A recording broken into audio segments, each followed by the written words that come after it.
Vous regardez RTL.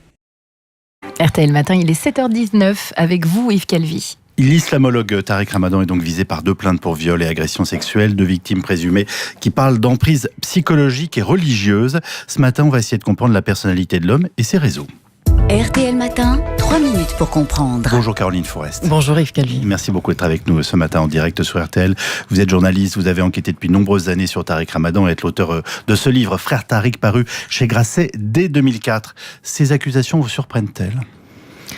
Non, elles ne me surprennent pas puisque j'ai moi-même effectivement croisé plusieurs femmes qui m'ont fait des récits précis et glaçants dès 2009. Ça veut dire que vous étiez au courant ? Oui, j'étais au courant et c'est peut-être une façon aussi d'expliquer à ceux qui nous écoutent qu'il ne suffit pas de savoir, même quand on est journaliste, et peut-être surtout quand on est journaliste, pour dire.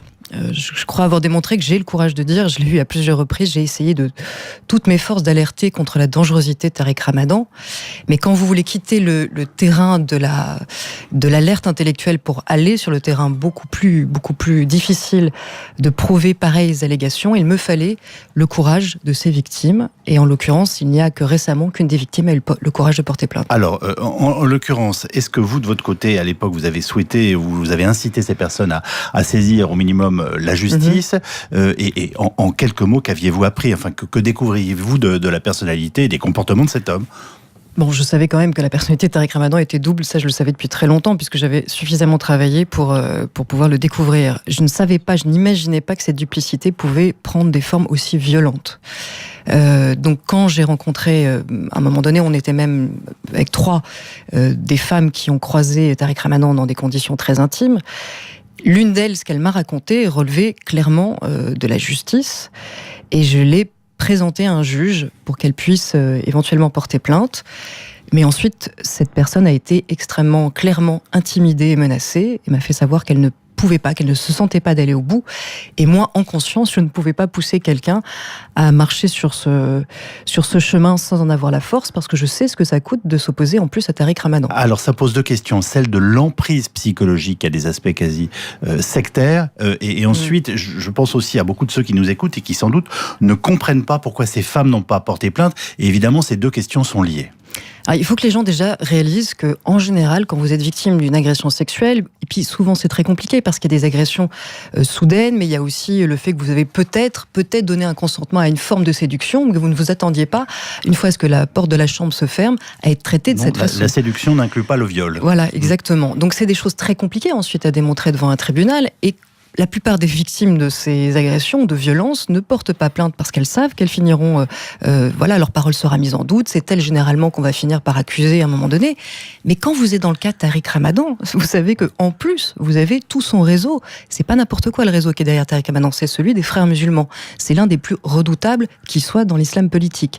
Ces femmes-là, souvent, étaient soit converties, soit religieuses et croyantes. Vous imaginez tout ce qu'il fallait qu'elles affrontent pour pouvoir parler contre celui qui est le gourou absolu de beaucoup d'islamistes peu sympathiques. Alors ce réseau dont vous venez de nous parler, est-ce que de fait il le protège aujourd'hui, et est-ce que c'est bien lui qui notamment active ces procès en antisémitisme auxquels on a eu le droit immédiatement ? Écoutez, alors en tout cas, c'est de longue date, mais Oui, non, mais moi ça fait déjà 15 ans que je me fais traiter d'islamophobe, de tous les noms, évidemment. Dès que quelqu'un s'oppose à Tariq Ramadan, son public hurle au complot, alors soit au complot anti-musulman, soit au complot juif, ou sioniste international, selon leur terminologie. Vous comprenez bien que si Tariq Ramadan avait un effet apaisant sur ces militants-là, ça se verrait depuis longtemps. Ce que l'on voit, c'est qu'effectivement, ils sont complotistes, ils sont antisémites, ils sont violents, ils sont haineux, et ils sont eux-mêmes sous emprise. Parce que la réalité, c'est que Tariq Ramadan exerce une fascination sur ces militants qui dépasse le cadre de la fascination intellectuelle. C'est une vraie emprise sectaire. Ça inclut ces femmes qui elles-mêmes dénoncent cette emprise. Enfin, je veux dire, on comprend qu'il y a à la fois de la peur, du respect. Elles ont subi parfois des violences extrêmement importantes, et aussi certaines ont, par exemple, il y en a une qui témoigne en disant qu'elle a terminé sa nuit avec lui, c'est-à-dire qu'elle n'a pas trouvé la force de pouvoir partir. Alors, vous comprenez que c'est très impressionnant et que du coup, on peut ne pas comprendre. Celle dont on parle, qui a témoigné, en tout cas son avocat a témoigné dans Le Parisien, selon son procès verbal, il faut dire qu'elle avait un handicap à la jambe, jambe, qu'elle avait reçu un coup très violent l'empêchant de se saisir de ses béquilles et que sa béquille et ses vêtements avaient été planqués en hauteur pour qu'elle ne puisse pas s'enfuir pendant la nuit. Et que c'est qu'au petit matin qu'elle a trouvé la force de le faire. Mais c'est surtout des propos, moi, qui m'ont été rapportés, que je ne peux pas rapporter précisément sans tomber sous le coup de la loi, qui témoignent d'une violence misogyne qui, pour le coup, rejoint le projet de société de Tariq Ramadan, mais qui néanmoins s'exprime dans une forme tellement brutale que même moi, quand j'ai entendu ces premiers récits, je vous avoue que j'avais vraiment froid dans le dos. Je vais utiliser des termes qui seront les miens, mais on découvre une sexualité qui ressemble aux idées qu'il défendait. Oui, alors avec et une violence à l'encontre des femmes, oui, dans tous les sens du terme, la haine incluant la violence physique et la haine de l'autre, c'est-à-dire la haine des femmes en l'occurrence. La haine des femmes correspond bien au projet de société défendu par Tariq Ramadan. Le fait de vouloir faire payer aussi une forme de liberté, en revanche, c'est une vraie hypocrisie. C'est que moi, j'ai quand même en tête tous les sermons, et d'ailleurs, lorsqu'on a eu une confrontation sur France 3 en 2004, j'y ai fait une allusion que seul lui pouvait comprendre.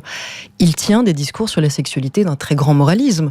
Il dit qu'il est absolument illicite d'avoir des relations en dehors du mariage. Et bien sûr, il invite tout le monde à une très grande chasteté, mais surtout les femmes, et à un refus total de la liberté sexuelle. Mais d'ailleurs, ce qu'il pratique n'est pas la liberté sexuelle. Là-dessus, nous sommes bien d'accord, c'est autre chose. Et à l'encontre des pratiques qui sont aujourd'hui notamment dénoncées. Je vous remercie Caroline Fourest. Je rappelle ce livre paru dès 2004, intitulé Cette enquête Frère Tariq, aux éditions Grasset. Et je tiens à dire aussi que la parole sera donnée à Tariq Ramadan s'il le souhaite, mais que nous avons cherché à le joindre jusqu'ici sans succès. Bonne journée à vous.